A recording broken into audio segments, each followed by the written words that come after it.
ప్రభువును ఆరాధించడానికి లేఖన భాగాల్లో నుండి కొన్ని మాటలు మనము ధ్యానించుకుందాం. ఆ రీతిగా మనం ప్రభువాన్ని ఆరాధించుకుందాం. ఆయనను ఆరాధించటం ఆత్మతో సత్యంతో కూడుకున్న పని. అది మనం శరీర ప్రక్రియ ఇక్కడ సరిపోదు. శరీర ప్రక్రియ దేవుని యొక్క రాజ్యానికి చేరదు.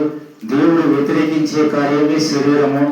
మన యొక్క నడక, పడక, ప్రయాణం సమస్తాన్ని కూడా ఆయన పరిశుద్ధంగా కోరుకుంటున్న ఆయన ఆరాధన కూడా పరిశుద్ధమైన ఆరాధన ఆయన కోరుకుంటూ ఉన్నాడు. నోటిలో నుండి వచ్చే ఆరాధన మాత్రం కాకుండా మన యొక్క హృదయాంతరాలలో నుండి దేవుని మనం ఆరాధించేటట్లుగా, దేవుని మనం సేవించేటట్లుగా ఆ రీతిగా మనం ఉండాలి.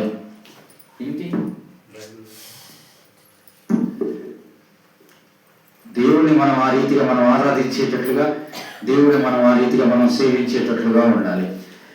ఆయనను ఆరాధించేవారు ఆత్మతోనూ సత్యముతోనూ ఆరాధించాలి. అది అట్టివారే కావాలని ఆయన కోరుకుంటున్నారు. ఎలాంటి వారినంట తనని యథార్థముగానండి ఆరాధించడం. యథార్థతకు సంబంధించిన కార్యం అది. అంటే శరీరం అనేది అక్కడ పనికిరాదు. శరీర క్రియలు ఉంటే మనం దేవుడిని మనం ఆరాధించలేం. శరీర కార్యాలలో మనం భాగస్సులుగా ఉన్నప్పుడు దేవుని యొక్క ఆరాధన మనం చేయలేము. దేవుని యొక్క మాటలు కూడా మనకు రావు. దేవుని యొక్క మాటలు కూడా, ఎందుకంటే దేవుడు సత్యవంతుడు, దేవుడు పరిశుద్ధుడు. ఇటువంటి పరిశుద్ధతకు సంబంధించిన మాటలు మన యొక్క నోట్లో నుంచి రావాలంటే మన యొక్క హృదయంలో పరిశుద్ధతకు సంబంధించిన ప్రక్రియ మాత్రమే ఉండాలి. శరీరానికి సంబంధించి వచ్చింది ఉందంటే రాదది. అందుకని చాలా మంది చూడండి, ఆరాధన చేసేటప్పుడు కానీ దేవుని యొక్క మాటలన్నీ కూడా కొంతమంది చెప్పేవాళ్ళు ఉంటారు. వాళ్ళందరూ కూడా దేవుని యొక్క పరిశుద్ధతకు సంబంధించిన ఆలోచనలు, తలంపులు హృదయంలో లేనప్పుడు వారి యొక్క నోరు అది ఒక పరిశుద్ధుడిని గురించిన మాటలు చెప్పనీయరు, రానివ్వరు, తొడబడుతూ ఉంటారు వాళ్ళు. అంటే అప్పుడు దాన్ని బట్టి అర్థమవుతుంది లోపల పరిశుద్ధుడు దేవుని యొక్క కార్యము లేదని చాలా స్పష్టంగా అర్థమవుతుంది. సహోదరుడు అనేవాడు ఆయన భక్త సింగర్ అన్నమాట. అందుకని ఎత్తివారే కావాలి. ఎలాంటి వారు? యథార్థవంతుల ఆరాధన, యథార్థవంతులు ప్రార్థించడం దేవుని యొక్క సన్నిధానంలో. అలాంటిది ఆరాధన. దేవుడిని ఆరాధించడం అనేది ఏదో ఒక ఆదివారం అనేది అదేదో మనకి వస్తుంది, ఇది ఒక నామం మాత్రంగా ఇది చేద్దాము, ఏదో అది ఆదివారం అనేది ఏమనుకుంటాం మనము? సంప్రదాయం అనుకుంటాము. ప్రభువు దినమని ఉంది. ప్రభువు దినము, సంప్రదాయం అని లేదు. మీరు మందిరానికి రండి కూడా లేదు. వాక్యం అంటే దేవుని యొక్క మందిరానికి రమ్మని ఉంది. కానీ ఇక్కడ మీరు ఆదివారం మందిరానికి రండి అని ఏంటంటే ప్రభువు దినముగా ఎవరైతే ఆ యొక్క క్రీస్తు యేసు వారు మన కొరకు బలియాగం అయ్యారు, క్రీస్తు యేసు వారు తన యొక్క యావత్తు కూడా మన కొరకు ఆ యొక్క కలువరి శిలువలో ప్రాణదానం చేశారని ఎవరైతే విశ్వాసం ఉంచుతారో వారు వచ్చి కూర్చుంటారు మందిరంలో. మందిరం అంటే అది దేవుడు తన యొక్క స్వరక్తం ఇచ్చి యొక్క మందిరం అనడాన్ని ఆయన ఇచ్చి ఉన్నాడు. స్థలము, ఏ స్థలము కొంటే వచ్చింది కాదు. కొంటే వచ్చిన స్థలం నా స్థలము, నా ఇల్లు, నువ్వు పోతావు, ఈ స్థలం ఇక్కడే ఉంటది, ఈ ఇల్లు కూడా ఇక్కడే ఉంటది. కానీ నువ్వు క్రీస్తు అని రక్తము చేత నువ్వు కొనబడ్డావు అంటే నువ్వు భూలోకంలో ఉండవు. దేవుని యొక్క రాజ్యానికి నువ్వు చేరాలి. అది నీవు దేవుని యొక్క రాజ్యానికి చేరాలి. నువ్వు క్రీస్తు యేసు వారి విలువైన రక్తము ద్వారా సంపాదించబడిన జనాంగము. మనం ఆయన సొత్తు, ఆయన యొక్క ప్రజలము, ఆయన యొక్క సొత్తుగా ఆయన మేపు గొర్రెలము. అవును, నిజం, మేపుతూ ఉన్నాడు. ఈ యొక్క గొర్రెలని మాటను ఒకదాన్ని పట్టిన జనాలందరూ క్రైస్తవులు గొర్రెలని అంటున్నారు. ఇప్పుడు అది కాదులే. కానీ గొర్రెలు మేపడం అంటే అక్కడ గొర్రెలు అని ఎందుకు అక్కడ సంబోధించారంటే అక్కడ సంబోధించిన సారాంశం ఏంటంటే మనము ఏ జంతువులైనా కానీ చూడండి, వాటికి ఒక కాపరి ఉంటాడు. ఆ యొక్క కాపరి మిగతా జంతువులు మేపుతూ వెళ్తున్నప్పుడు ఈ కాపరి ఈ మార్గంలో వెళ్తున్నప్పుడు అవన్నీ కూడా వేరే ఒక మార్గంలో వెళ్తుంటే ఆయనంతా కూడా హై చేర్చలమంటా ఉంటాడు, అనవైపు మళ్ళించుకుంటాడు. గొర్రెలు అయితే కాపరి వెనకాలే వెళ్తాయి. గొర్రెలు అంటే దారి తప్పకుండా కాపరి మీద అంత విశ్వాసం ఉంచుతి. అంటే కాపరి వెనకాల ప్రయాణించడం అంటే అర్థం ఏంటి? మాకు ఎలాంటి ఆపద రాదు, మాకు ఎలాంటి శోధన రాదు. ఎలాంటి శోధన వచ్చినా, కష్టము వచ్చినా, నష్టం వచ్చినా, ఇరుకు వచ్చినా, ఇబ్బంది వచ్చిన ప్రతి విధమైన బాధ నుండి, శ్రమలలో నుండి ఈ యొక్క కాపరి మా అందరినీ కూడా సంరక్షించగలడు. అది అందుకు ఆయన వెనకలు వెళ్తే ఆయన మీకు గొర్రెలు అందుకు అది అన్నమాట. చూడండి, మనం దేవుడిని మనం ఆరాధించడానికి, దేవుడిని మనం సేవించడానికి ఆయన ప్రధాన కాపరి అయిన ఆయనను మనం అనుసరించేటట్లుగా ఉండాలి. ఈ కాపరి జాన్ కెనడీ అవును మరణిస్తాడు. ఈ కాపరి ఆయనైతే ప్రధాన కాపరి అయితే భూమి పుట్టినప్పటి నుంచి ఉన్నాడు, యుగాలు కూడా ఆయన ఉంటాడు. మనం ఆ కాపరిని మనం అనుసరించేటట్లుగా ఉండాలి. ఆ యొక్క కాపరి కోరుకున్నట్లుగా ఉండాలి. ఆ యొక్క కాపరి ఎలాంటి రెస్ట్రిక్షన్స్ అయితే మన కొరకు పెట్టి ఉన్నాడో వాటిలన్నింటినీ కూడా మనము తూచా తప్పకుండా జరిగించేటట్లుగా ఉండాలి. వారే ఈ లోకంలో సంతోషంగా ఉంటారు, వారే ఈ లోకంలో సమాధానంగా ఉంటారు, వారే ఈ లోకంలో. ఒకసారి నాకు ఎంత ఇది అనిపించిందంటే, బాధ అనిపించిందంటే, ఒకసారి నేను ఉప్పల్ నుంచి నేను సికింద్రాబాద్ వెళ్తూ ఉన్నా. జస్ట్ ఒక 2 months బట్టే వెళ్తుంటే నా పక్కన ఒక అతను కూర్చున్నాడు. నా పక్కన సీట్ మీద ఎంత ఉంది, అతను ఒక 28 years అంటే 30 లోపు ఉంటుంది. అతను అప్రాక్సిమేట్లీ 30 లోపు ఉంటుంది. అతను చక్కగా బ్యాగ్ వేసుకుని కూర్చున్నాడు. ఆ యొక్క పాప అబ్బాయి చాలా అంటే బస్సులో ఎంతమంది ఉంటారు కదా, మాట్లాడకుండా కూర్చున్నాడు. పాస్ అని చెప్పి ఆయన అంతా కూడా వచ్చినప్పుడు కండక్టర్ వచ్చినప్పుడు దేవుళ్ళ నుంచి ఇట్లా తీసి ఇట్లా చెయ్యాలన్నమాట. షేక్ అవుతుంది ఆ పిల్లలు ఇట్లా అన్నమాట చూపించాడు ఇట్లా అనుకుంటే. నేను అన్నీ ఆశ్చర్యపోయా. 30 ఏళ్ళ అబ్బాయి కదా, ఏంటి ఏముందని. సరే నీకు అంతా అయిపోయినాక అయ్యా నాన్న నువ్వు ఏం చేస్తావని అడిగాను. నువ్వు ఏం చేస్తా అంటే బ్యాంక్ ఎంప్లాయీ అంకుల్ నేను అన్నాడు. సరే ఎందుకు నీకు అడుగుతుంది చెయ్యని అన్న. ఎందుకు అడుగుతుందంటే అతను ఏమన్నాడంటే బ్లడ్ క్యాన్సర్ అట. అతనికి ఏంటంట బ్లడ్ క్యాన్సర్ అంట. ప్రతి 6 నెలలకు ఒకసారి బ్లడ్ ట్రాన్స్ప్లాంటేషన్ జరగాలంట. అతనికి మార్పు ప్రతిసారి అతనికి కొన్ని బాటిల్స్ ఎక్కిస్తామన్నప్పుడు 10 లక్షలు ఖర్చు అవుతాయండి. 10 లక్షలు చూడండి, 10 లక్షలు ఖర్చు అవుతుందంట. అతను మీ పేరెంట్స్ ఏం చేస్తారని గవర్నమెంట్ ఎంప్లాయీస్ చెప్పారు. కానీ చూడండి, మనుషులము మనము దేవుని యొక్క సృష్టి, మనకందరికీ కూడా క్రియేటర్ ఒక ఆయనే. ఎవరో ఆయన దేవాది దేవుడు, మన యొక్క సృష్టికర్త ఒకడే. ఆయన మనకు సృష్టికర్త. ఏమని ఉంది వాక్యములో? మిమ్మల్ని సృజించిన వాడు మీ సృష్టికర్త మీకు భర్త అయి ఉన్నాడు. భర్త అంటే లేనిపోని వాడండి. ఇక్కడ మాటలు భర్త అంటే భరించేవాడండి. భర్త అంటే స్త్రీకి కాదు, దేవుని యొక్క ఉద్దేశం అది. నిన్ను సృజించిన వాడు నీకు భర్త అయి ఉన్నాడంటే భర్త అంటే భరించేవాడు. మనల్ని ఆయన భరిస్తున్నాడా లేదా? నిన్ను తల్లి గర్భంలో రూపొందించిన దగ్గర నుంచి ఇప్పుడు వరకు కూడా మన వయసు ఎంతో అందరిది. ఇక్కడ డిఫరెంట్ ఏజ్ ఉన్నవాడు ఉన్నాం మనం. అయితే ఇక్కడ మరి ఇంతవరకు భరిస్తున్నాడు కదా. నీకు నువ్వు తల్లి గర్భంలో నువ్వు రూపొందించబడినాక నీకు ప్రధానంగా కావాల్సింది ఏంటినా? ప్రధానంగా ఆక్సిజన్ అది కావాలి. ప్రధానంగా డాక్టర్ గారు ఉన్నారు కదా ఇక్కడ అన్న, ప్రధానంగా కావాల్సింది ఏంటమ్మా? ఆక్సిజన్. అది గాలి ఉండాలి. గాలి తర్వాత ఆహారం. మొదట ఉండాల్సింది గాలి. మరి నిన్ను రూపొందించాడు తల్లి గర్భంలో. నీకు ఎవరిచ్చారు మరి గాలి? దేవుడే కదా. భరించేవాడు ఎవరో ఆయనే.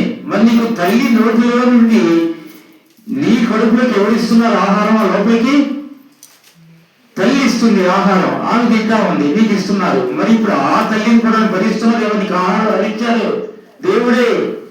నేల మీదకి వచ్చావు సమస్తాన్ని కూడా అన్నమాట బాగు చేయడానికి, నిన్నంత కూడా పెంచడానికి, ఈ వయసు కూడా తేవడానికి నీ తల్లిదండ్రులు చేసింది దేవుడు. నీ తల్లిదండ్రులు వాళ్ళ యొక్క ధనంతో, వాళ్ళ యొక్క డబ్బుతో, వాళ్ళ యొక్క రాణితో నీకేమైనా వస్త్రం ఇస్తారు, నీకేమైనా స్టడీస్ ఇస్తారు, నీకు అది ఇస్తారు, ఇది ఇస్తారు. లేకపోతే నీకు ఏదైనా బలహీనత ఉందంటే మెడికల్ షాప్కి వెళ్ళి ఒకటి పిల్ తీసుకొచ్చి ఇస్తారు, ఒకటి ట్యాబ్లెట్. తర్వాత నీకు మరీ బాగుండేదంటే హాస్పిటల్కి తీసుకెళ్తారు. అంటే దేవుడు ఖాళీ అవ్వటమే. కానీ దేవుడు చూడండి, జేబులు ఖాళీ అయ్యే పరిస్థితులు ఇలాంటివి ఏమి కూడా లేకుండా ఆయన ప్రధాన కాపరి అయిన ఆయన మన యొక్క సృష్టికర్త అయిన ఆయన అంటున్నాడు, మనందరితో అంటున్నాడు, ఏమక్కర్లా, ఆ వరించేవాడు మనందరినీ కూడా వరించే ఆయన ఒకటి మాత్రమే మాట్లాడుతూ ఉన్నాడండి మాట. దానికి మించి ఇంకేం అంటలేదు. చూడండి, మీకు అందరికీ తెలుసు, కీర్తనలు 2:12. నాన్న మాట్లాడుతూ నతనియే నువ్వు ఆలకించు మాటలు అందరూ. 2:12 ఎవరన్నా? ఆయన కోపము త్వరగా రగులుకొనును, కుమారుని ముద్దు పెట్టుకొని లేని ఎడల ఆయన కోపించును, అప్పుడు మీరు త్రోవ తప్పి నశించెదరు, ఆయనను ఆశ్రయించే వారందరూ ధన్యులు. చూడండి, మనల్ని భరించే భర్త ఆయన, ఆ సృష్టికర్త ఏమంటున్నాడు? దావీదు ద్వారా ఆయన కూడా మాట్లాడుతూ ఉన్నాడు. ఎలాగన్నా ఏమన్నాడు? ఆయన కోపము త్వరగా రగులుకొనును. చూడండి, కుమారుని ముద్దు పెట్టుకొని లేని ఎడల ఆయన. చూడండి, ఇప్పుడు మన యొక్క సృష్టికర్త తండ్రి దేవుడు ఆయన తన కుమారుని భూలోకానికి అనుగ్రహించాడమ్మా. తన కుమారుని ఏం చేశాడు? నతనీయులు భూలోకానికి అనుగ్రహించాడు తండ్రి. ఎందుకు ఇచ్చాడు? నువ్వెలా ఉన్నావు అని అడగటానికి ఆయన వచ్చి మన జీవితాలను తప్పిపోయి తిరిగాడుచున్న, చీకటిలో కొట్టుమిట్టాడుచున్న మన యొక్క జీవితాలను ఆయన బాగు చేయటానికి తన ఒక్కగానొక్క కుమారుడైన క్రీస్తు యేసు వారిని ఆయన ఈ యొక్క భూలోకానికి అనుగ్రహించాడు. అక్కడ ఉంటుంది రండి, యోహాను సువార్త 3:16 చదవండి ఎవరైనా. 3:16 and 17.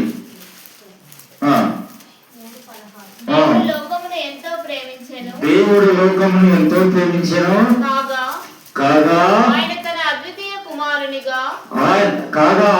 అద్వితీయ కుమారుని పుట్టిన వాని యందు విశ్వాసముంచు ప్రతివాడును నశింపక నిత్య జీవం పొందునట్లు ఆయనను అనుగ్రహించెను. లోకము తన కుమారుని ద్వారా రక్షణ పొందుటకే గాని లోకమునకు తీర్పు తీర్చుటకు దేవుడు ఆయనను లోకంలోనికి పంపాడు. రక్షణ పొందుటకు చూపించమాకండి. ఇంకా పిల్లడికి నువ్వు వాక్యం అట్లా ఇది పోతుంది, నీకు పోతుంది. ఆ పిల్లడు కూడా ఆలకించట్లేదు. నువ్వు ఇటు తిరుగు. చూడండి, లోకము తన కుమారుని ద్వారా రక్షణ పొందుటకంట. చూడండి, ఇప్పుడు ఇక్కడ ఈ వాక్యం ఏముంది నాన్న? కుమారుని ముద్దు పెట్టుకొని లేని ఎడల. చూడండి, కుమారుని ముద్దు పెట్టుకోవటం అంటే అర్థం ఏంటంటే, ఇక్కడ ఆయన రక్షణ ఇవ్వటానికి వచ్చిన తన ఒక్కగానొక్క కుమారుడైన క్రీస్తు యేసు వారిని మనము సరైన రీతిలో మనము వినియోగించుకోవాలి. రక్షణ పొందుకోవటానికి వినియోగించుకోవాలి. మన యొక్క బతుకులు బాగు చేసుకోవటానికి మనం వినియోగించుకోవాలి. క్రీస్తు యేసు వారంటే ఆయన కలువరి శిలువలో బలియాగమైంది, మన కొరకు బలియాగమైంది మన యొక్క జీవితాలు బాగు చేసుకోవడానికి, కానీ నిన్ను నన్ను శరీరకంగా బాగు చేయడానికి కాదు. అందుకని మత్తయి సువార్త 6:33 ఉంటుంది. ఏమని ఉంటుందంటే, మొదట నీతిని రాజ్యమును వెతకండి, అప్పుడు అవన్నీ ఇచ్చేస్తాడట ఆయన. అవి అంటే నీతోనే అంటున్నాడు, నాతో అంటున్నాడు. ఏమంటాడు? అవి నాకు వస్త్రం కావాలి, అవి నాకు ఇల్లు కావాలి, అవి నాకు ఉద్యోగం కావాలి, అవి నాకు పెళ్లి కావాలి, అవి నాకు మంచి ఇది రావాలి. అది అంటే శరీరమే మొత్తము కూడా. అంటే ఇందులో ఆత్మీయత లేదు, ఆత్మ సంగతి లేదు. అన్ని కూడా లయమైపోయే కార్యాలే నువ్వన్నీ కూడా కోరుకుంటూ ఉన్నావు. లయమైపోతాయి, నీతో అవి రావు, ఏమి కూడా నీ వెంట రావు. ఆ వెంట రాని వాటినే నువ్వు కోరుకుంటూ ఉన్నావు. అందుకనే దేవుని యొక్క వాక్యం మాట్లాడుతుంది, ఆయన రక్షణ ఇవ్వటం కంట, కుమారుని ముద్దు పెట్టుకోవటం కంటే నువ్వు నీ యొక్క నోటితో నువ్వు అంగీకరించటం, నీ యొక్క నోటితో నువ్వు ఒప్పుకోవటం. దేవా, నువ్వు నిజమైన దేవుడివి, నీవు తప్ప మరి ఒకడు పైన ఆకాశం అందు కానీ కింద భూమి అందు కానీ నీవు తప్ప మరి ఒకడు లేదు. నీవు నా రక్షకుడు, నీవు నన్ను ప్రేమించావు, నా కొరకు నువ్వు భూలోకానికి వచ్చావు, దేవుడు ఆయన మనందరినీ కూడా భూలోకంలో లోకస్తులైన మనందరినీ కూడా ప్రేమించాడు. కాబట్టి మనం తప్పిపోయి మన ఇష్టానుసారమైన కార్యాలలో, మన ఇష్టానుసారమైన మార్గాలలో నాశనానికి మోసుకెళ్ళిపోతున్న ద్వారాల గుండా మనం అందరికీ ప్రయాణిస్తూ ఉన్నప్పుడు వాటి నుండి తప్పించడానికి ఆయన ఈ లోకానికి వచ్చాడు. రక్షించడానికే వచ్చాడు ఆయన. ఆ రక్షకుడిని వదిలేసి నిత్యము మనతో ఉండే ఆయన, నిత్యము ఆయనతో కూడా మనం అన్నమాట ఉండులాగున ఆయన అంత తన యొక్క సర్వమును కూడా విడిచిపెట్టి కేవలము రిక్త హస్తుడు అంటే ఖాళీ హస్తాలతో ఈ నేల మీదకి వచ్చాడు ఆయన.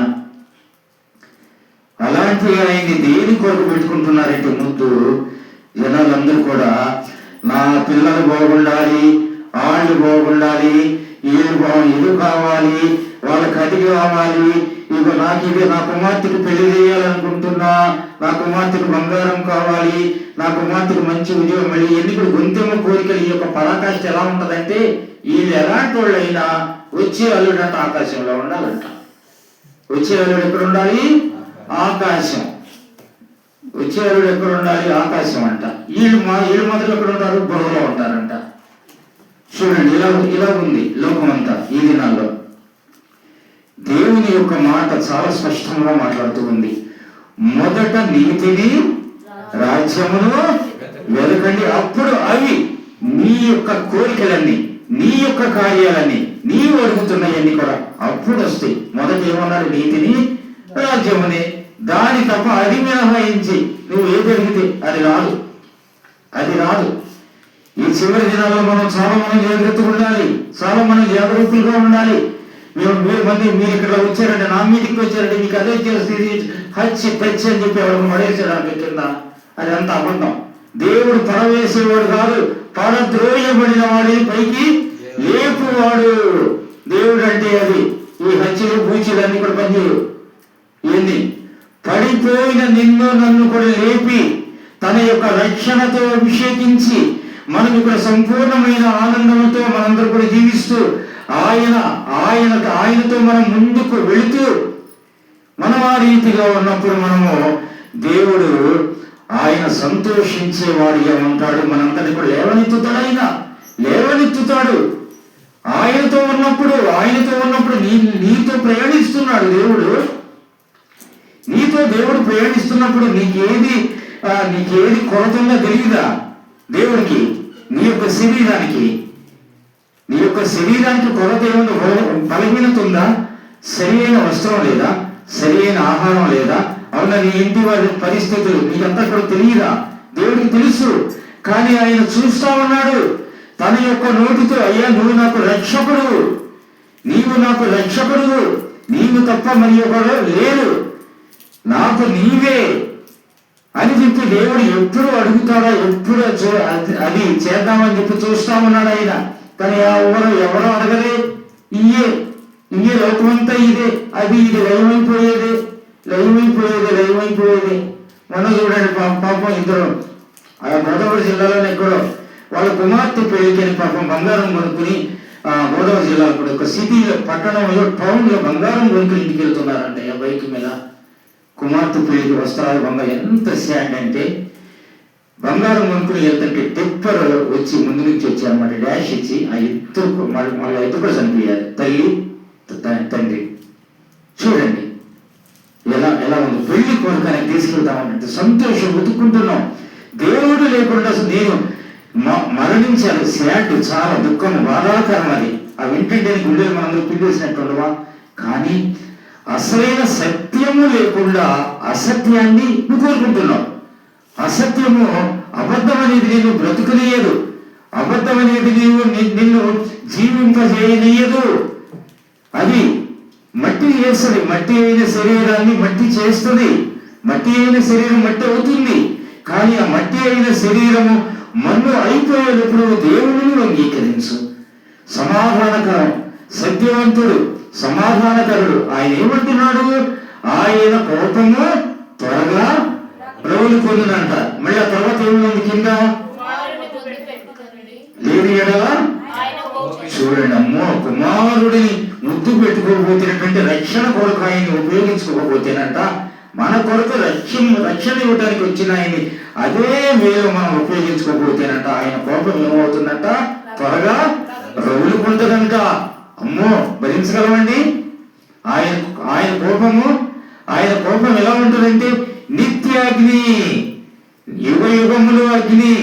ఒక క్షణమే మనము భరించలేము, ఒక క్షణమే మనం నొప్పిని మనం అంటే అగ్నిని మనం స్వీకరించలేము. ఒక కాళీ పాత్ర మీద మనం పెట్టలేము. మరి అంతే కదమ్మా, ఇదే అంతేనా?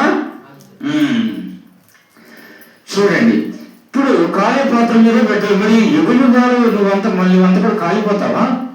యుగ యుగాలు ఎట్లా కాలాలేక మరణం కావాలంటావు? మరణం రాదు కదా, చనిపోవాలనుకుంటావు, చావు రాదు కదా. దానిలో పురుగు సావదు, అగ్ని ఆరదు. నరకంలోకి వెళ్ళిన వాళ్ళు మరణించరు, అగ్ని ఆరదు. కానీ ఇక్కడ చూడండి, షడ్రకు మిషకు అబేద్నెగోల విషయంలో దేవుడు ఆయన సామర్థ్యుడైన వాడు ఆయన యొక్క సామర్థ్యాన్ని వీళ్ళ పట్ల ఏ రీతిగా అన్నమాట చూపించాడంటే ఆయన యొక్క ప్రేమను అగ్నిలోకి వచ్చాడయ్యా దిగి. చూడండి ఇక్కడ యోహాను సువార్త 14:17 ఏమని ఉంటుందో. యోహాను జాన్స్ గాస్పెల్ 14:17 వర్స్. లోకము ఆయనను చూడదు, ఆయనను ఎరుగదు గనుక ఆయన పొందనేరదు. మీరు ఆయనను ఎరుగుదురు, ఆయన మీతో కూడా నివసించును. చూడండి, ఇప్పుడు దానియేలు సింహపు గుహలోనికి వెళ్ళక ముందు ఎక్కడున్నాడు? చక్రవర్తి ముందు ఉన్నాడు. ఏదండి, జాగ్రత్తగా ఆలోచించండి. పక్కన వాళ్ళకి ఎవరు చూపించగల గ్రంథాలు ఎవరు? చూడండి, దానియేలు సింహపు గుహలోనికి వెళ్ళ ముందు ఎక్కడున్నాడమ్మా? చక్రవర్తి ముందు ఉన్నాడు. రౌద్రుడైన చక్రవర్తి, చంపేస్తాను, పొడి చేస్తానని జనాలు ఎంతమంది ఉన్నారుగా వాళ్ళ ఎదురుగా దోషిలాగా ఉంచున్నాడు. షడ్రకు మేషకు అబేద్నెగోలు కూడా ఎక్కడున్నారు? అగ్నిలోనికి వెళ్ళక ముందు ఎక్కడున్నారు? ఆ చక్రవర్తి ముందే, బబులోని చక్రవర్తి ముందు నుంచున్నారు. రౌద్రాకారంతో ఉన్న చక్రవర్తి ముందు నుంచున్నారు. వీళ్ళు కూడా దోషము లేని దోషులు. అంటే లోకములో దేవుని ముందు వీళ్ళు నిరపరాధులు, కానీ వీళ్ళని అపరాధులుగా నిల్చోబెట్టారు. ఇప్పుడు వాక్యం ఏమంటుంది? ఆయన మీలో ఉండును, మీతో ఉండును. ఏమనుందమ్మా? మీతో ఉండును, మీలో ఉండును. చూడండి, ఆయన మీలో ఉండును. ఇదెంత వాస్తవం చూడండి. దానియేలు, షడ్రకు మిషకు అబేద్నెగో వాళ్ళ రాజు యొక్క అధికారాన్ని ఆయన ధిక్కరించడానికి వీరికి ప్రధానమైన ఏంటి కారణం? ఆయన మీలో ఉండడం. ఆయన మీతో కాదు, ఆయన మీలో. నేను చెప్పి ఆలకించండి. ఆయన ఎక్కడ ఉన్నట్టు? ఆయన మీలో ఉండడం. ఆయన మీలో ఉన్నాడు కాబట్టి ఒక పరిశుద్ధ సంపత్తి, ఒక పరిశుద్ధమైన, ఒక సంపూర్ణమైన ఒక మాట అక్కడ వచ్చింది. ఏమని వచ్చింది? ఆయన మీలో ఉండను. అవును, తమలో ఉన్న దేవుడు వారు కుమారుని ముద్దు పెట్టుకున్నారు, దేవుడిని ప్రేమించారు, దేవుని యొక్క ప్రేమను కోరుకున్నారు, దేవుని యొక్క రక్షణ, దేవునితో ప్రయాణము, దేవునిలో ఉన్న సంపూర్ణతను మీరందరూ కూడా కోరుకున్నారు. కాబట్టి వాళ్ళ రీతిగా నుంచున్నారు. కాబట్టి ఆయన వాణిలో నుంచున్నాడు. ఆ నుంచున్న ఆయన వాళ్ళతో అక్కడ పలికించిన మాట ఎలాంటిదంటే, నేను సింహపు గుహలో వేస్తాను, వేసినా కానీ నా దేవుడు అక్కడే. నేను అగ్నిలో వేస్తాను ముగ్గురితో. ఈ ముగ్గురు కూడా ఏమన్నారు? మా దేవుడు సామర్థ్యుడు అన్నారు. వారిలో ఉన్న దేవుడు ఆ మాట పలికించింది. ఆ తర్వాత దానియేలు ఎక్కడికి వెళ్ళాడయ్యా? సింహపు గుహలోకి వెళ్ళాడు. వీళ్ళు ఎక్కడికి వెళ్ళారు? షడ్రకు మిషకు అబేద్నెగో ఎక్కడికి వెళ్ళారు? అగ్నిలోకి వెళ్ళారు. ఆయన మీతో కూడా. చూడండి, మొదట దేవుడు వారిలో ఉన్నాడు, ఆ తర్వాత ఎక్కడికి వచ్చాడు? మీతో. గుహలోకి వారితో వెళ్ళాడు, అగ్నిలోనికి వారితో వచ్చాడు. ఎలాంటి సామర్థ్యుడండి! దేవుని వాక్యం ఏదన్నా మార్చగలమా? తీయగలమా? ఏదన్నా కానీ నీకు నువ్వు సమర్థించుకోగలవా? ఏది కూడా సమర్థించుకోలేవు. ప్రియమైన వారలారా, నీకు నువ్వు లోకంలో ఉన్న కార్యాలతో, లోకంలో ఉన్న యాక్టివిటీస్ తో నీ యొక్క జీవితాన్ని సమర్థించుకుంటున్నావేమో. అసలైన సామర్థ్యం నువ్వు కోల్పోతావు. అసలైన సామర్థ్యాన్ని నువ్వు నీ జీవితంలో కోల్పోతావు. ఆయన కోపము త్వరగా రగులుకొనును. కోపము రాకముందేనంటే ఏం చేయాలంటే కుమారుని ముద్దు పెట్టుకుని లేని ఎడల ఆయన అంటే కోపము, ఆయన కోపించాడంటే ఏమవుతుందంట, కోపము త్వరగా అగ్ని జ్వాలలాగా, అగ్ని కీలలాగా నిన్ను ఆవరించేస్తుంది. నువ్వు బలహీనతలోనికి, ఇంట్లో సమాధానం లేకుండా, సంతోషం లేకుండా సమస్తం కూడా వెళ్ళిపోతా ఉంటాయి. మొన్న వెళ్ళిపోతా ఉంటాయి. చాలా మంది కూడా ఈ దినాలు ఏం చేస్తున్నారంటే, చాలా మంది వాళ్ళ యొక్క జీవితాలు పాడు చేసుకుంటూ ఉన్నారు. ఆ ఆహారము కాని దాని కొరకు రోకలు చెల్లిస్తూ ఉన్నారు. ధనము బ్యాంకులో ఉంది. చాలా ఉంది. సరే ఇప్పుడు వెళ్తున్నాం, మేము ఏదో షాపుకి వెళ్తున్నాం, తాగుతాం, ఇది తింటాం, ఒక 200 కదా 300 కదా ఖర్చు అవుతుంది. సరే 200 ఈ వేళ తిందాం, ఈ వేళ అంత కూడా తాగుదాం. సరే ఇంకొంది కదా నాకు బ్యాంకులో ఉంది కదా, నాకు ఉద్యోగం ఉంది కదా అనుకుంటావు, తాగుతావు. ఒక రోజు నువ్వు అది ప్రారంభించావు. ఈ ప్రారంభం అనేది నిన్ను ఎందుకు సాతానుడు అన్నవాడు ఇటువంటి విధానమైన కార్యాలు నిన్ను ఎందులోకి లాగుతాయి అంటే అలవాటులోనికి లాగేస్తాయి. నువ్వు ప్రారంభించింది ఏం చేస్తుంది కార్యము? అలవాటులోనికి లాగేస్తే అలవాటులోకి వెళ్ళిపోతావు. అది లేకుండా నువ్వు ఉండలేవు.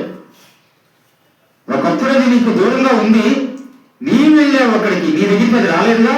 ఇప్పుడు బాటిల్ కాళ్ళు ఉంటాయా నాన్న ఇలియాసు? బాటిల్ కాళ్ళు ఉంటాయా? మందు తాగుతాడు చూడు, బాటిల్ కాళ్ళు ఉంటాయా? కాళ్ళు ఉన్నవాడే వెళ్తాడు. అది నీకు అలవాటు అవుద్ది. నువ్వు వెళ్ళావు, నీకు అది అలవాటు అవుద్ది. ఈ యొక్క అలవాటు ఏమవుతుందంటే నీ జీవితంలో పొరపాటు అవుద్ది. ఆ డబ్బు ఉంది కదా, నీకు రోగం అంతా కూడా వచ్చిందంటే నీ యొక్క ధనం అంతా కూడా వైద్యుడు తెమ్మంటాడు. వైద్యుడు బీరు అంతా కూడా ఖాళీ అవుద్ది. ఆస్తులు అమ్ముకుంటాం, ఐశ్వర్యాలుగా అమ్ముకుంటాం. అందుకని ఆ యొక్క ముద్దు పెట్టుకోమని చెప్పిన దేవుడు నీ యొక్క ఆహారాన్ని, నీ యొక్క ధనమును, నీ యొక్క రోకలను ఆహారము కాని దాని కొరకు ఎందుకు వెచ్చిస్తావయ్యా? ఎందుకు వెచ్చిస్తావు? అయిపోయింది మొత్తం, ఏముంది? ఆ తర్వాత నీకు ఎవడిచ్చేది లేదు. అప్పుడు నీకు ఎవడు కూడా చేసేది లేక, ఏది లేక ఆదరించేవాళ్ళు లేక, చేసేవాళ్ళు లేక మరణం కోరుకుంటావు. ఈ పరిస్థితులే ఉన్నాయి లోకంలో. ప్రియమైన వారాల, దీనికి వయస్సు తేడా లేదు, వయస్సు నిమిత్తం లేదు. జీవితాలు పాడు చేసుకుంటారు. లోకంతో ఆశ్రయించిన వాడు ప్రతి ఒక్కరిది కూడా ఇదే పరిస్థితి. ఇదే ప్రతి ఒక్కరు కూడా ఆయన కోపము త్వరగా రగులుకొనును, కుమారుని ముద్దు పెట్టుకుని ఏది ఎడలా ఆయన అక్కడ ఈ కోపం అంట, ఆయన కోపించిన కోపం అంట త్వరగానంట రగులుకుంటాడంట, వ్యాపించేస్తాడంట. చూడండి, ఈ అలవాటు నేను పొరపాటు కల స్థితిలోనికి తీసుకుపోద్ది. నీ ఆస్తులు అమ్మేస్తావు, ఐశ్వర్యం ఎవరు కూడా చేసేవాళ్ళు, ప్రతి ఒక్కరి చేత్కారాలు ఇలాంటివన్నీ కూడా ఉంటాయి. నీ మరణాన్ని నువ్వు కోరుకునేట్లుగా, నీ చావు నిన్ను కోరుకునేట్లుగా. ఒక తల్లి గర్భంలో నిన్ను దేవుడిని రూపొందించింది ఎందుక? ఒక తల్లి గర్భంలో దేవుడు ఆయనంతా కూడా రూపొందించి నీవు బాగోవటానికి తన యొక్క రక్తముని యావత్తు కూడా దారబోసినైనా ఇందుకు కొరక, నువ్వు చెడిపోవటం కొరక కాదే, బాగు చేయటం కొరకే. ఇప్పుడు అందుకని సత్యము, క్రీస్తు యేసు వారు సత్యము, క్రీస్తు యేసు వారి వంక చూస్తే మనం సత్యముగా ఉంటాం. అందుకని లోకం నిన్ను చూడనివ్వదు. అందుకని లోకం నుండి ప్రత్యేకించబడమని అంటుంది వాక్యం. లోకంతో నిల్చున్నావా? సత్యం వైపు చూడనివ్వదు. సిలువ వైపు నీకు చూడనివ్వదు. నీకంతా కూడా అసత్యం అనేది నీకు ఆ యొక్క వైన్ షాపులో ఎలాంటి చెడిపోయిన కార్యాలన్నీ కూడా, వేసే గృహాలు ఇట్లాంటివన్నీ కూడా చూపిస్తూ ఉంటాయి, అసాధ్యమైన కార్యాలన్నీ కూడా. అందుకని సత్యమును మనం ప్రేమించినట్లుగా ఉండాలి. అందుకని కుమారుని ముద్దు పెట్టుకుని లేని ఎడల ఆయన కోరుకుంటాం. ఆయన దగ్గర రక్షణ మనం కోరుకుంటే మనకు మనం బాగవుతాం, మనకు మనం సర్వైవ్ అవుతాం. ఆయన మీలో ఉండదు. ఆ నలుగురితో నీవు కూడా సాతానుని ఆ రీతిగా మనం ఎదిరించేట్లుగా. ఎందుకంటే నీవు నమ్ముకున్న దేవుడు మించి లోకంలో మరి ఎవరు కూడా లేరు. బబులోని చక్రవర్తులు బెదిరించారు. ఏమని? సింహపు గుహలో అంటే ఆ రీతిగా దారిలోకి వస్తాడని. అమ్ము సింహపు గుహ అనగానే బాబు వద్దు నాయన సింహాలను చంపేస్తాయి అనుకున్నాడు. చంపేస్తాయి అనుకుని వాళ్ళు అంతలోకి నేను పెట్టిన విగ్రహానికి మొక్కుతారనుకున్నాడు. అగ్ని నన్ను కాల్ చేసి ఎంత నొప్పి భరించలేం కదా, ఆ అగ్ని అమ్మో కాల్ చేస్తుందని భయంతో వెనుకంజకి వేసి ఆ చక్రవర్తి పెట్టిన బొమ్మకు మొక్కుతాం అనుకున్నాడు. అవే ఆ బొమ్మలు ఎంత ఉండవు, నీకు ఇప్పుడు ఎంత గుండెలే ఉన్నా నీ దేవుడు గొప్పవాడు, ఆయనని ఎదిరించగల శక్తి ఈ లోకంలో ఎక్కడా కూడా లేదు. అది బొమ్మ 63 పొడవట, 63 గుండె ఎంత ఉందమ్మా, ఏది ఎంత ఉంది, అగ్నిలో వేయబడిన శ్రద్ధకు మిషిక బిడ్డకు కరుణ ఎంత ఉందమ్మా, ప్రభావత ఎంత ఉందమ్మా, పీడికేడు. ఆ బొమ్మ ఎంత ఉంది, 60 అడుగులు. బంగారం అంట, మళ్ళీ అది ఆకర్షణ, బంగారం ఆకర్షణ చూడాల, ఆ బొమ్మని చూడాల. ఏళ్ళ హృదయంలో ఉన్న దేవుని మాత్రం చూశారు. ఆయన మీలో ఉండదు, మనందరితో ఉంటాడు. ఎందుకు ఉన్నాడు, మనలో ఉంటాడు. ఆయన మనలో వాళ్ళలో ఉన్న దేవుని వాళ్ళకి హెచ్చించాడు. ఆయన మీతో ఉండడు, వాళ్ళతో పాటు వెళ్ళిపోయాడయ్యా అగ్నిలోనికి. ఎవరు వస్తారయ్యా, నేను కన్నాళ్ళు వస్తాడా, నీకు అన్ని వస్త్రం ఇస్తాడు. అందరూ కూడా వస్త్రం ఇస్తారు అందరూ కూడా. ఇప్పుడు డాడీని ఎవరైనా ఇప్పుడు నా కూతురే ఉందనుకో, ఇప్పుడు పిల్ల నాకు వస్త్రం కావాలని అడిగింది అనుకో, నేనేం చేస్తాను, బడాయితనంగా ఒక 100 రూపాయల వస్త్రానికి 1000 ఇచ్చేసేస్తాను కొని. అగ్నిలోనికి నీవు నా కొరకు ఈ నిప్పును ముట్టుకోవాలంటే ఏం చేస్తాను, నేను ముట్టుకుంటానా, ముట్టుకోను. ఆ తండ్రి చూడండి, ఆయన గురించి యథార్థమైన మాట పలకగానే అగ్నిలోనికి వెళ్ళాడు, సింహపు గుహలోకి వెళ్ళాడు. ఆయన యొక్క సృష్టి, అగ్ని కూడా ఆయన సృష్టి, నిప్పనేది, సింహము కూడా ఆయన యొక్క సృష్టి. మనుషులందరూ దానియేలు కూడా ఆయన యొక్క సృష్టి. కానీ వీళ్ళు ఇక్కడ చేసిన కార్యం ఏంటంటే మనం గుర్తుంచుకోవాల్సిన అంశము, సృష్టి ముందు సాగిలపడకుండా సృష్టికర్త ముందు సాగిలపడ్డారు. అది అక్కడ వాళ్ళు సర్వైవ్ అవటానికి, వాళ్ళు జీవించడానికి కారణమైంది. నీవు ఏ స్థితిలో ఉన్నావు, నీవు ఎలా ఉన్నావు, సృష్టి ముందు సాగిలపడుతున్నావా, సృష్టికర్తను నువ్వు హెచ్చిస్తూ ఉన్నావా? సృష్టి ముందు సాగిలపడితే, సృష్టిని ప్రేమించేటట్లుగా ఉంటే నీకు అడుగున అపజయమే, అడుగున శోధనలే, అడుగున భయములే, అడుగున నీ యొక్క హృదయంలో గందరగోళమే. సృష్టికర్త ఎదురుగా సాగిలపడితే నీ యొక్క ప్రయాణం చాలా సాఫీగా ఉంటది. చూడండి, కీర్తనలు 2:12లోనే ఆయన ఏమన్నాడు, తర్వాత అప్పుడు మీరు త్రోవ తప్పి ఎప్పుడంట, ఆయన కోపించినప్పుడు గందరగోళంలోకి వెళ్ళిపోతావు. మొదటే ఆయన ఇచ్చాడు మనకి చక్కగా, ఆయన కుమారుడు క్రీస్తు యేసు వారిని కన్యక గర్భం ద్వారా ఈ లోకానికి ఇచ్చినప్పుడు ఏమని అన్నాడు, ఆయనకు ఏమన్నాడమ్మ పేరు, ఇమ్మానుయేలు. ఏమన్నాడు పేరు, ఇమ్మానుయేలు. అంటే అర్థం ఏంటి, ఆయన దేవుడు మనకు తోడని అర్థం. మరి వాళ్ళకు తోడుగా ఉన్నాడా లేదా, మరి నీకెందుకు లేడు, మరి ఆలోచిద్దాం అందరం, మనకెందుకు లేడు? వాళ్ళకున్న దేవుడు ఆయన అదే పనిగా తోడుగా ఉంటానని ఇచ్చిన దేవుడు మనకెందుకు లేడు అంటే, మనలో ఉన్నట్టుగా లోపం సృష్టికర్తలో ఉంటుందా లోపం? నిజంగా ఉంటుందమ్మా? ఉండదు. సృష్టికర్తలో తప్పు ఉండదు. ఆయన నిజాయితీపరుడు, ఆయన నీతిపరుడు, ఆయన పరిశుద్ధుడు, ఆయన మనకు భర్త, సంఘములకు మనందరికీ భర్త. అంటే ఆయన భరించేవాడు. అలాంటి ఆయన ఏ తప్పు కూడా ఉండదు, ఏ కపటం ఉండదు, మనలోనే ఉంటది ప్రతిదీ కూడా. అందుకని మనం శరీరాన్ని ప్రేమించేటట్లు ఉంటున్నాం, ఆత్మను ప్రేమించేటట్లు ఉండాలి. మన కొరకు మరణించిన క్రీస్తు యేసు వారిని ప్రేమించేటట్లుగా ఉండాలి.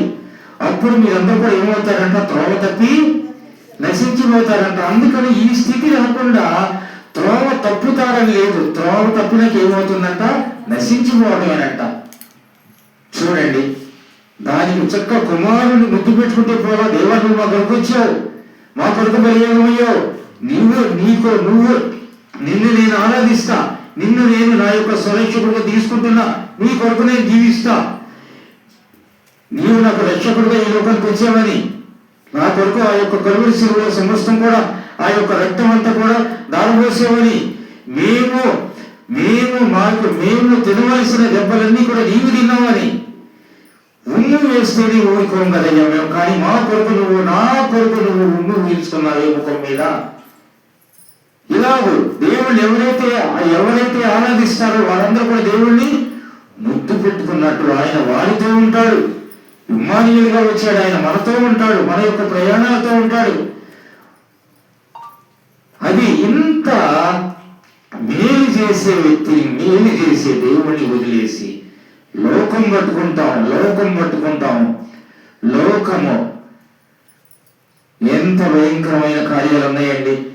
అందుకని దేవుడు ప్రతిదీ కూడా మనలాంటి వాళ్ళకి జ్ఞానోదయం అవడానికి అప్పుడు అవన్నీ ప్రతి ఒక్కరు తన అప్పుడు అవన్నీ అయ్యా అమ్మ నువ్వు అడుగుతున్నావు, అవునా ఇవన్నీనా ఇన్ని అడుగుతున్నావా, సరే ఎందుకంటే సృష్టి నాది, సృష్టికర్త నేను ఇస్తాను నీకు, కానీ మొదట నువ్వేం వెతకాలి, నీతిని రాజ్యాన్ని వెతుకప్పుడు అవన్నీ ఇచ్చేస్తాను నేను అన్నాడు. అన్ని అంటే మనకేంటో తెలియదు కదా, అందుకని రోమాలో మాట్లాడాడు ఆయన. చూడండి 8:32 ఉన్నాడు.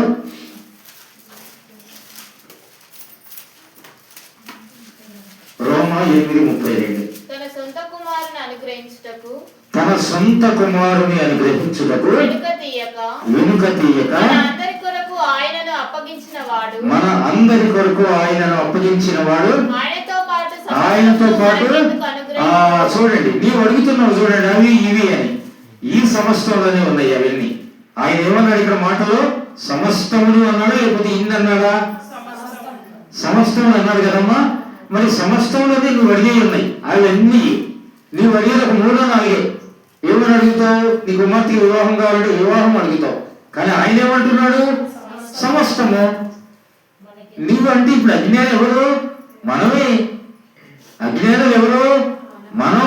సమస్తం ఇస్తా అన్న ఆయన దగ్గర రక్షణ పొంది సమస్తం అడగకుండా ఒకదాన్ని అడగటం ఏంటి? ఆ ఒకటి కూడా పొందుకోలేదు. అందుకని వాక్యము చాలా లోతుగా ఉంటుంది. వాక్యం ఇప్పుడు మనం జాగ్రత్తగా ఆలకించాలి, వాక్యానుసారం దగ్గరికే వెళ్ళాలి. ప్రభావితం అంతే కదమ్మా, మీ సేరమ్మ నేర్పింది అదే కదా పాఠం. వాక్యానుసారం దగ్గరికే వెళ్ళాలంట. ఈ హత్యలు భూచుల దగ్గరికి వెళ్ళదు ఎప్పుడు, ఏమి రాదు, వాక్యం ఉండదు. ఆ హత్యలు భూచులు అన్నా వాళ్ళు వాళ్ళకి ఏదైనా రోగం వస్తే ముందే అంత పరుగులు చేస్తారు ఆసుపత్రికి పరుగు. ఇది కాదు, నీవు అడిగేవన్నీ అవి అన్నీ ఇప్పుడు ఈ సంవత్సరంలో ఉన్నాయి, గుర్తుంచుకోండి. ఆయన కలువరి శిలువలో బలియాగం అయ్యాడు. ఆ యొక్క బలియాగంలో నీకు అన్నీ ఉన్నాయి. ఆయన నీకు రక్షణ ఉంది మొదటిగా, ఆ తర్వాత ఆయన దగ్గర ఉన్న సమస్తం కూడా నీవే. ఇన్ని ఇస్తున్నాయని విడిచిపెట్టి ఇన్ని ఇస్తున్నాయని మనం అంతా కోరుకోకుండా దేన్ని ఆశ్రయిస్తామండి? లోకంలో బతుకుతున్నావు, బలహీనురాలుగా అవుతున్నాయి. లోకంలో ఉంటున్నావు, సమాధానం లేకుండా ఉన్నావు. లోకము కుటుంబం అంతా కూడా ఒక రూఫ్ కింద కూర్చొని భోజనం చేస్తాం. కుటుంబం అందరం కూడా ఒక రూఫ్ కింద. ఆ భోజనానికి నీ కుటుంబీకులందరూ ఇక్కడ అలవాటు చేయండి. ఆహారం కాని దాని కొరకు రూపంలో చేస్తుంటే బుద్ధి నేర్పండి, గడ్డి పెట్టండి, కూర్చోబెట్టండి. అది సమస్తం అందులోనే ఉన్నాయి. ఆ తర్వాత చూడండి 2:12 కీర్తనల చివరిలో ఏమనుందో, ఆయనను ఆశ్రయించువారు అందరూ అంటే ఏంటంట? ధన్యులంట. ఆయనను ఆశ్రయించడం అంటే ఆయన దగ్గర రక్షణ పొందుకున్నవారు. అమ్ములు నువ్వేంటమ్మా? ఆయనను ఆశ్రయించడం అంటే అర్థం ఏంటన్నా? రక్షణ పొందుకోవటం. అదంట ధన్యత్వం అంట. ధన్యత్వం. నిజంగా మీకు నేను ఒక సాక్ష్యం చెప్పి నేను ముగిస్తాను. నాకు నిన్న సాయంకాలం పిల్లలు పనిచేయడానికి వచ్చే ముందు మందిరం క్లీనింగ్ చేస్తారు కదా, వీళ్ళందరూ కూడా. నాకు ఎంత జ్వరం ఉందంటే చాలా జ్వరం ఉందమ్మ, నాకు ఎంత ఉందమ్మ, ఒళ్ళు కాలిపోతా ఉంది. నుంచుంటే ఎవరో ఎడమ వైపు పెట్టడం అనమాట. ఒక రకంగా కళ్ళు తిప్పినట్టు అనిపించి పడిపోతున్నట్టు అనిపిస్తుంది. కూర్చున్నా ఇక్కడ, నేను కుర్చీ చేసుకుని పిల్లలు పని చేస్తుంటే కూర్చున్నా. రేపు పొద్దున్న ఎట్లా పని అని అనుకున్నా. అంటే రేపు పొద్దున్న పని ఎట్లా అంటే అట్లా కాకుండా దేవుడు ఉన్నాడు కదా సాయం చేస్తాడని అనుకున్నా. వీళ్ళందరూ కూడా పని క్లీన్ చేశారు, మందిరంలో పట్టాలు వేశారు, మైక్ సెట్, ఎవరి పని వాళ్ళు చేసుకుంటారు కదా పిల్లలు. అంతా అయిపోయింది, పని అంతా అయిపోయింది. రాత్రి నేను భోజనం చేయకుండానే పడుకున్నా. అసలు బాగుండలా, చాలా జ్వరం, కాలిపోతుంది అసలు ఒళ్ళు. ఈ ముక్కు కూడా దెబ్బలు కోల్డ్ వల్ల సివియర్ కోల్డ్ అవడం వల్ల ముక్కులు కూడా మాట కూడా రావట్లా సరిగ్గా అలా అయిపోయింది. భోజనం చేయకుండా పడుకున్నా. నేను పొద్దున్న మళ్ళీ నాకు వంట ఉంటుంది కదా, నేను మామూలుగా పడుకుంటే వంట ఇంట్లోకి ప్రార్థన చేసుకుని ఇన్ని కూడా చేసుకుని 5 వస్తా. ఒక ఆదివారం మాత్రం 5ంటికి వెళ్తా, మిగతా రోజుల్లో మాత్రం అట్లా వస్తా. 4కే లేస్తా. 4కే యథావిధిగా లేచా, మంచం మీద ప్రార్థన చేసుకుని. ఎంత కోల్డ్ లేదు, ఇంత జ్వరం లేదు. జయప్రకాష్ మందులు తెమ్మన్నారు, మందులు తీసుకొచ్చి పెట్టాడు ఆ టేబుల్ మీద. రాత్రి నన్ను లేపాడు వాడు ప్రార్థన చేసుకుని 11ంటికి. అంకుల్ ఇక్కడ మందులు పెట్టాను, వేసుకోలేదు మీరని. వద్దులే నాన్న అన్న. పడుకున్నా. వేసుకోండి అంకుల్ 2సారి కూడా అన్నాడు. వేసుకోవాలా? పడుకున్నా. యథావిధిగా 4కి లేచా.